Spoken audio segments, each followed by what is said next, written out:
Hey, good morning, everybody. Thanks for tuning in to our streaming newscast on WGRZ-Plus. We call it Daybreak-Plus. We're here for the next half hour. Now that we got that stumble out of the way, we can start talking about the forecast and more cold temperatures. We're taking a look right now at the live temps that are all in the teens right now, except down in this extreme southern tier. We've got single-digit temperatures again. I'm trying to find some positive things to talk about weather-wise because I've been so negative about it. Yeah. So at least we've got teens instead of everybody in single digits, and at least there's no snow and blowing snow right now. Yeah, there is though. Never mind. Yeah, not in Buffalo. Not here. But in Genesee, Orleans, parts of Genesee, Orleans, in Niagara County. It's kind of flaring up with snow again, but yes. How much snow have they gotten up there? Oh my gosh. The North Towns, well, the Niagara Frontier has much more snow lately than Buffalo and the South Towns. In December into January, it was all lake effect, which kind of focused across the South Towns. You know, places like Hamburg and Angola are at 140 to 160 inches of snow for the season. The airport just went above average. We're at 68 inches of snow for the season. 140 to 160, how much higher is that than normal? I would say, you know, we don't really have normals Right. for Jamestown and Hamburg and East Aurora, but the point is there's been a lot of snow across the South Towns and the southern tier, but now the North has kind of been making up for it. Places like Wilson have had, I gotta believe, over a foot of snow in the last, couple of days. Yeah. You are going to be talking about above average temperatures coming up next week.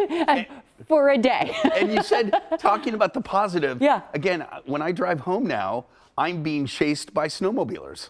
So it's kind of nice to see a lot of snowmobile activity on trails that have been, barely able to open in the last couple of seasons. So that's been kind of a perk. And now temps will be a little bit more comfortable this week. For the rest of the week that the kids are off, they really can bundle up and go outside and play outside in the snow. Yes. I loved doing that when I was a kid. Yeah, and that's going to be the case. Yeah. But yeah, it's going to stay cold, it looks like, for the next couple of days. Next week, it warms up briefly. But then I think we're back into the deep cold again. Through March. The end of February into March, So, all right, let's get to it. Show you what's going on. Wind chills are a few degrees either side of zero.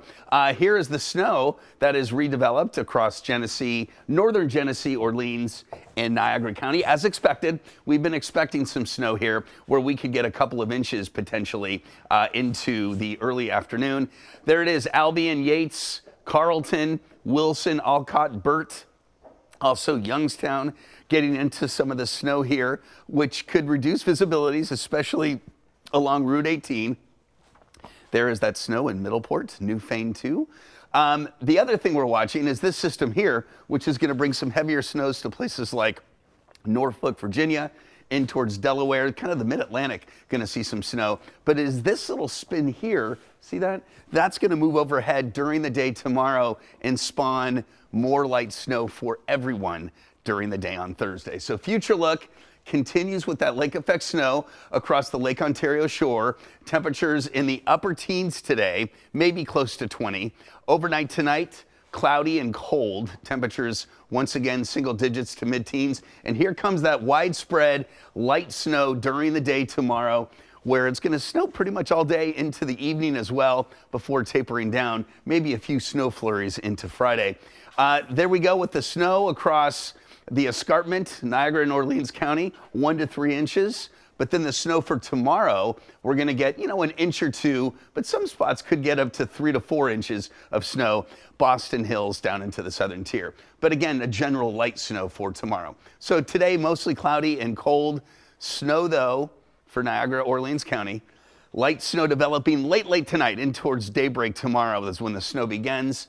And that'll be the case for your day tomorrow. Friday, cold, 20s, so it's getting a little better. Close to 30 on Saturday, mid-30s on Sunday. This is the warmer air Melissa was talking about. Monday, very close to 40 degrees. Tuesday as well, with the rain and snow mix potentially both days. We'll have to see if you're getting up to 38. Any snow may turn to a little bit of rain. For the South Towns and the southern tier, snow tomorrow, a few snow showers on Friday. And then there's kind of that warm up to start next week. Although it doesn't last, it does look like it's going to get colder again by the middle and end of next week. And it worries me that, we might see some melting snow and then it's going to freeze again because the temps are going to go back down. And so this ice is going to remain an issue. It's going to, the ice is going to be a thing, I think, deep into, at least into March. So, it hasn't been the snowiest of winters. It's just been cold, and the snow that's on the ground is the same snow that fell weeks ago. It's still there. Right. We haven't seen grass in forever. It's been a while. Right. Yeah. Well, we were talking about kids being able to go out and play in the snow and do things outside. There are also some free winter break activities for the kids while they're off from school to get them out of the house and moving. And Daybreak's Natalie Foss was at Riverworks during Daybreak this morning, and she takes us there to show us what they've got going on. I feel like we've seen the evolution of my roller skating abilities. We were talking this morning about how I have not roller skated since I was 8 years old, and I think we're getting better. And I know one of the hard things when I was 8 years old was that winter break was kind of that break where it's like, well, it's freezing out, and the only thing to do is play in the snow, but it's so cold, so what are we going to do? We're going to go roller skating or ice skating or lots of other things at Riverworks. And I'm here with Lauren from Independent Health, and I'm going to stop before I come at you. And Lauren, can you just tell me about, we have roller skating, obviously. What are some of those other fun activities that are going on here today and tomorrow? Sure. So we have a lot of really great activities in store for today. In addition to the roller skating, we have ice skating available. And then inside, we also have a lot of fun interactive activities. So we will have a coloring station. We will have temporary tattoos. We will be doing mini winter workouts. So a lot of great ways to get the kids active. We were talking about the mini winter workouts and how it's going to be like jumping jacks, but like, snowflakes or snow angels instead, right? All those little things to get the kids active. Why is it so important to keep them active in this time, especially when they're not at school in recess or in gym class? Yeah, absolutely. So the goal every day is for children to be at least active for 60 minutes or more. And so right now it's kind of tough because of the winter and it's cold outside. So being able to take advantage of all these different activities will definitely help them meet that goal. And a great break for mom and dad too, right? Because you have coloring stations and tattoos. I heard that maybe some of our favorite friends might be making an appearance, all that sort of stuff, right? Yes, we also have a discount on the ropes course, so there will be a lot of really great activities here. Fantastic. Well, thank you so much for sharing. And I think my time as a roller skating genius might be over. However, you never know. We were watching videos of roller derby, and apparently that's something maybe I could get the hang of, Pete, Melissa. Maybe we could do like a Daybreak roller derby team. I don't know. Do you remember growing up roller skating, and there was some guy that was always kind of cocky and would come flying by you backwards? Right. Backwards, it's like totally showing off. It's like, okay, cool, dude, great. Now, if you did the couples skating, were you able to go backwards, or did you just do the hand holding side by side? I never got that far.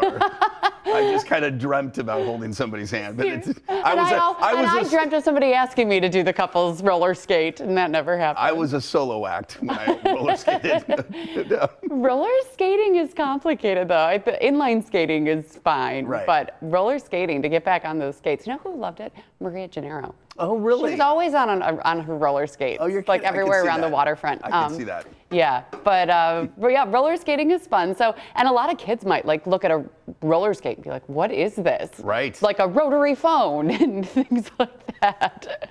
A checkbook. Right. So that's obviously a fun place to take them. The roller skating is totally indoors. You and I were talking about the setup of Riverworks. So there's, a bar and a restaurant and the indoor roller skating, roller derby rink, which is indoors. The ice skating rink, so if you are planning on taking the kids, make sure you bundle them up because there's a roof over the ice rink, but there's no walls. So you're essentially outside. And then there's that really fun ropes course there, but that's also near the ice rinks, so it's essentially outside as well. So bundle up if you're going to Riverworks, but a lot of fun activities there, things to do with the kids rather than just having them scroll through the phone the entire February break. Like Jerry Seinfeld said, like the flamboyant French king. Scrolling through the phone. Yes. As parents, we see that a lot with our kids. All right, it is looking less likely that New York is going to be playing a role in the 2026 Milan Winter Olympics because Italian officials now say the $90 million restoration of Cortina's historic bobsled track is ahead of schedule. Lake Placid, if you didn't know by now, is the backup location for bobsled, luge, and skeleton events if the city of Cortina can't complete the revival of the track that closed in 2008. The International Olympic Committee will make a final decision on the track's fate during a visit in April. And I found it fascinating that Lake Placid was the backup as opposed to another bobsled track somewhere But I don't in think the there Alps. are any. In the Alps. Right, somewhere in Europe. Right, or in America, why not go to a place that's got more cold and snow, like in the Rockies or something? But they don't have bobsleds. I really need to look into it. I feel like there's got to be a reason why Lake Placid is the because immediate maybe backup. it's up to Olympic standards. Maybe. You know, it's the right length. It's the right. You know, there's a reason, and it's probably because there's criteria that make it Olympic worthy, and that's why Lake Placid has that. And you were talking on Daybreak about being really excited about the ski jump in Cortina because it was from a James Bond, the scene in a James Bond movie. It was my favorite James Bond movie, For Your Eyes Only, and Roger Moore playing James Bond. There's a whole scene that takes place at Cortina that involves the bobsled track. It's in the movie, and as he's skiing, he actually skis onto it, and then he's forced to go down that ski jump by like people that are after him, and as he launches, this guy is like trying to shoot him with what's that winter sport, the biathlon. He has a biathlon gun. Anyway, of course he does. Yes. So the point is, Cortina was featured in this movie, so to hear about the Olympic, it's perfectly set up. And it just brought me back to that movie. Do you know what movie? I mean, it's by far the best James Bond movie. So if I have to start seeing, I need to see my first James Bond movie. Apparently, you think that's the one I should I think jump it sets into? the standard, because that was my generation, the late 70s, early 80s. Do you have a favorite Bond? Yeah, that one, or... like that person? You know, Sean Connery is the ultimate, but I loved Roger Moore. He was funny. He added a lot of humor to his James Bond character, so he was my favorite. Okay. What was the other? He did like 5 of them, I think. View to a Kill, For Your Eyes Only. Anyway, moving on. Moving on. What are we moving on to? We're going to take a quick break, then we'll move on. We'll be right back. Spy Who Loved Me. Oh. That was the other one.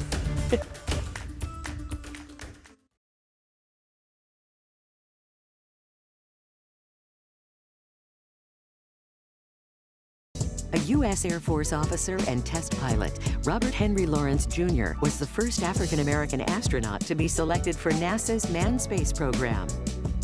2 on Your Side proudly celebrates Black History Month.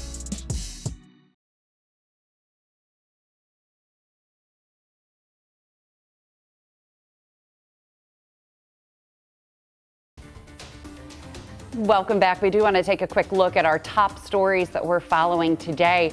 Day 3 of unauthorized strikes are set to take place across state prisons today.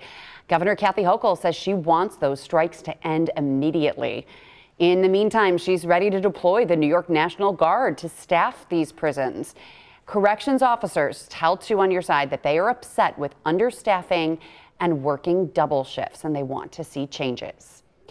5 suspects are charged with murder and depraved indifference in the death of a Minnesota man last week in Canandaigua. They're accused of torturing and murdering Sam Nordquist over the course of weeks. The DA's office says at this time there is no indication that the killing of Nordquist, who is a transgendered man, was a hate crime.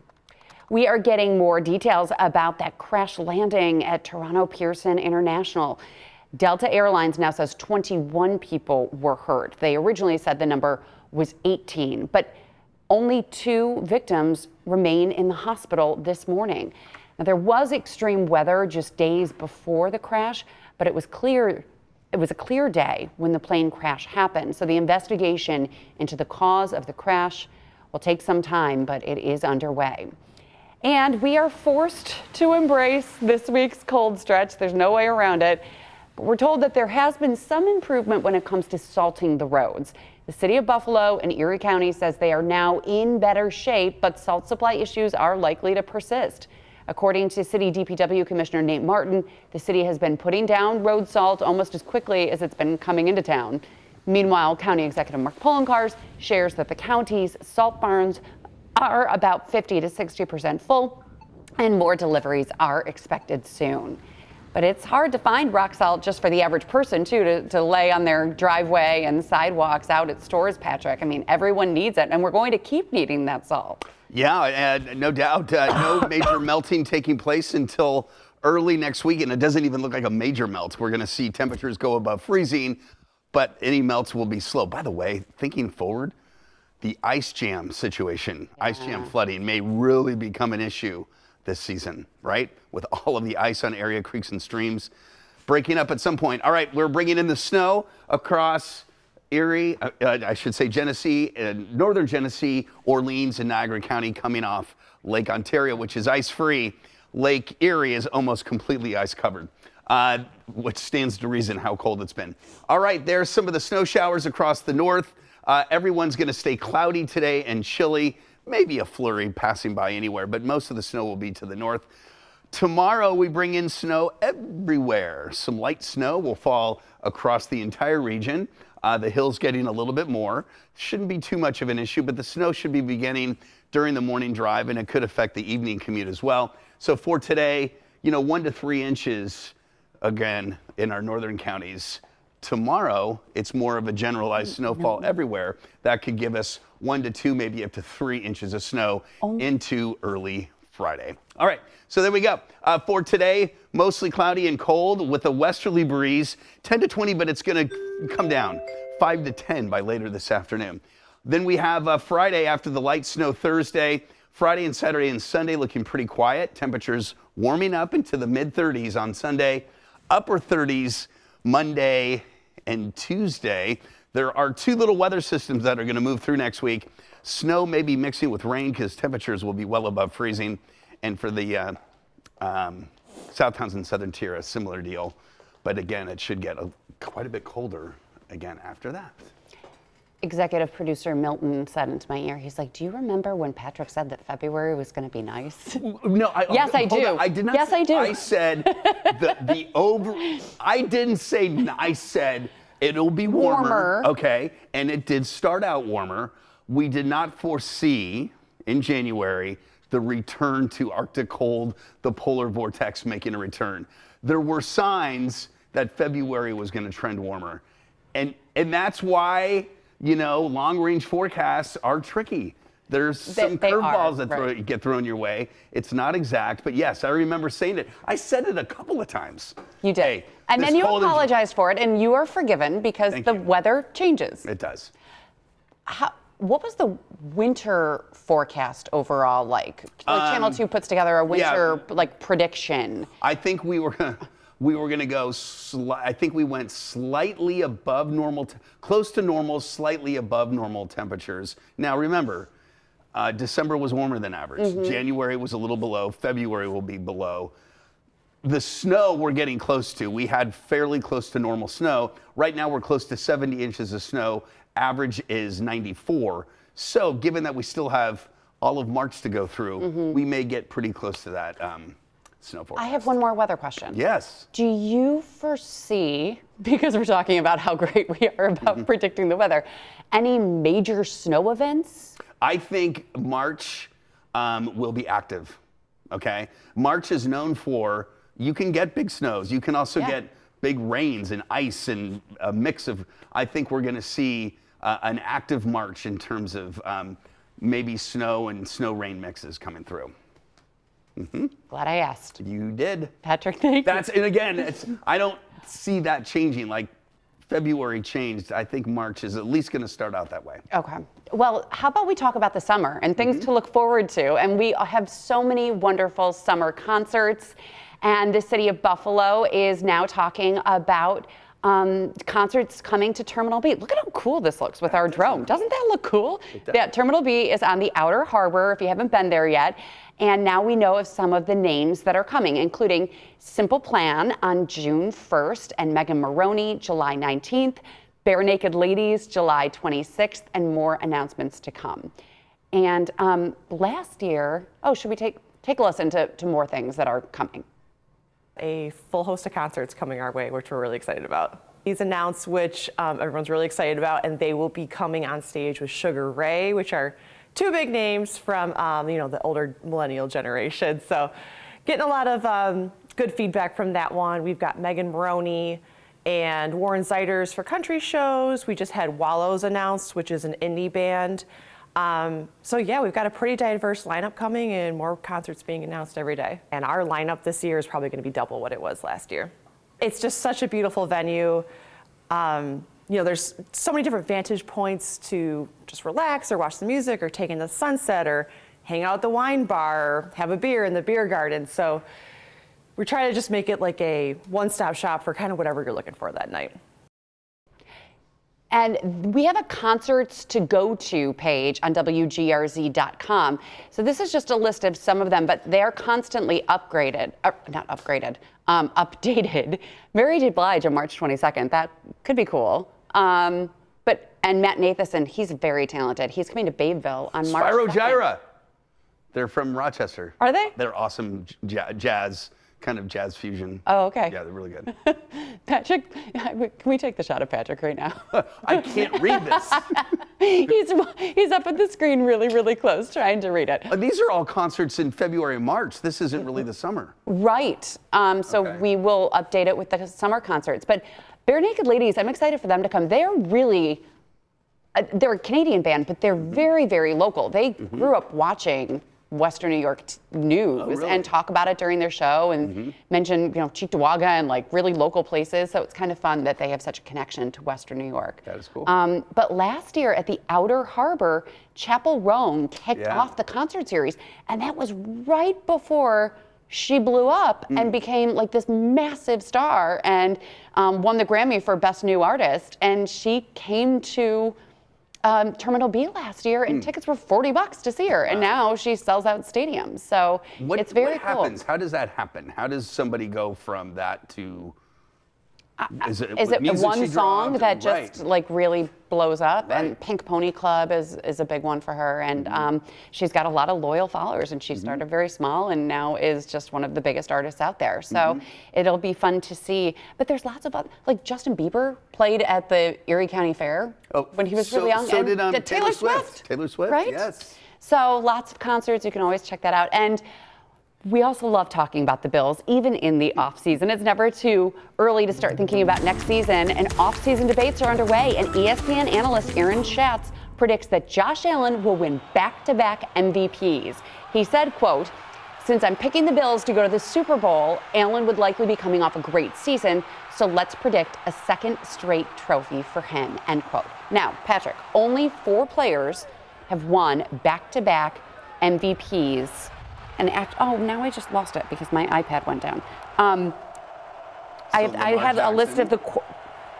Oh, okay. And Tom Brady, I'm assuming. Yeah. No, I can't turn this on. Okay, so I'm going to turn this on. Why don't you talk real quick? Because So I had a little thing for us to. John Elway, maybe. Peyton Manning, maybe. Okay. So players Joe who have won Montana. consecutive NFL MVPs: Aaron Rodgers when he played for the Green Bay Packers, Brett Favre, Right. Peyton Manning, Okay. and Joe Montana and Jim Brown also. Okay. You were pretty good. Yeah, I got a couple of those. Yeah. Joe Montana, obviously, even though he did play for the Chiefs, he's known for, of course, his 49ers career. That was my team growing up, and he was a stud. I still need to go out and buy some NFL or some MVP merch. I really want to get the "Do Good, Be Good, God Bless, Go Bills" go. shirt. It's just so great. It was perfect. Yeah, Right. and hopefully that analyst is right, and Josh will win guy knows his MVPs, and we'll stuff. go to the Super Bowl. All right, thanks for watching, everybody. We'll see you back here at 9 a.m. tomorrow. Oh, and there's Riverworks. Bye, everybody.